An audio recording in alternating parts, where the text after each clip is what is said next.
Okay guys, here are the modifications that I did to this awesome F-16 from Banana Hobby. It truly is an awesome jet. You just need to do some modifications in order to get this to perform well. These are the modifications I made in order to fly this as a hand launcher and belly lander. I will start with the motor, fan housing, and ESC setup. I installed the Cyclone Power Turbojet 64mm fan housing with a supplied intake lip. I used packaging tape to secure the intake lip onto the fan housing. This will then fit right into the jet without any foam cutting whatsoever.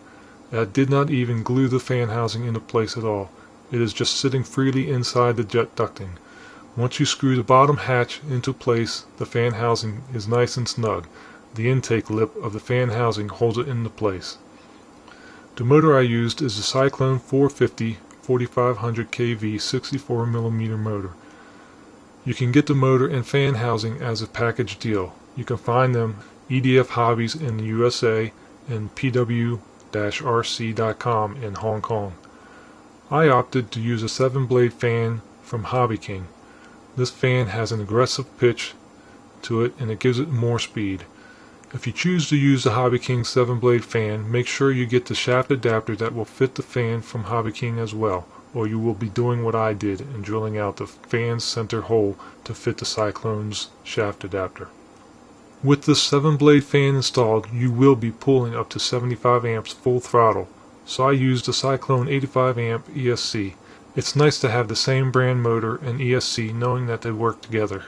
I placed the ESC back as far as possible for several reasons. 1. To add weight to the back of the jet. 2. It allowed me to solder bullet connectors directly to the ESC leads. 3. It puts the ESC into the incoming airflow for cooling. Now to the ductwork. The ducting is not really good on this jet. To improve the ductwork, I added a piece of curved Depron foam and epoxied it onto some step-up blocks. This foam addition also holds the wires back from disrupting the airflow, and it's nice to know that my wires will not be sucked into the fan. I taped off the inside cheater hole and made a cover for the outside. For the thrust vectoring servo, I added a protective skid to prevent it from catching on the grass. The controls.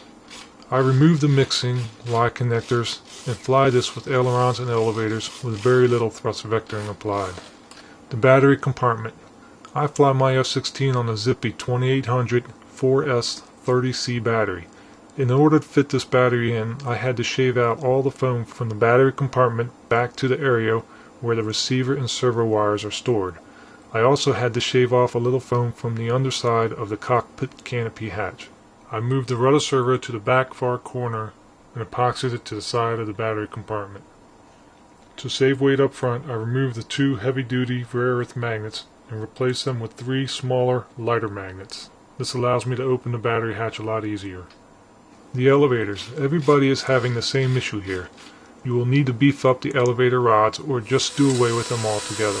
After making my connection stronger and flying mine, I still had issues with the front tip catching the grass on landings and breaking the elevator tips off. So I just did away with the full moving elevator, and now I have a fixed elevator with the rear portion as my surface control.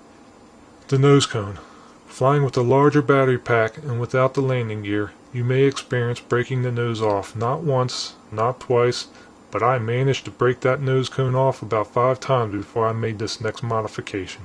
I epoxied a copper tube into the nose cone and the leading edge of the lower duct intake.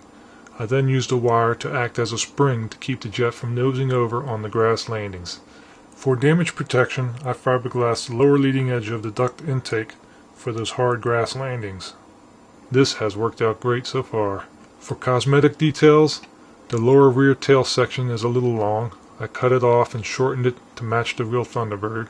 The missile rails, I cut off the missiles and added another piece of Depron foam to double the thickness of the rails. Then I used rare earth magnets to hold them onto the wings. This way on the landings they will just give way without breaking them. I used the same technique on the underside fins to allow them to break free on landings as well.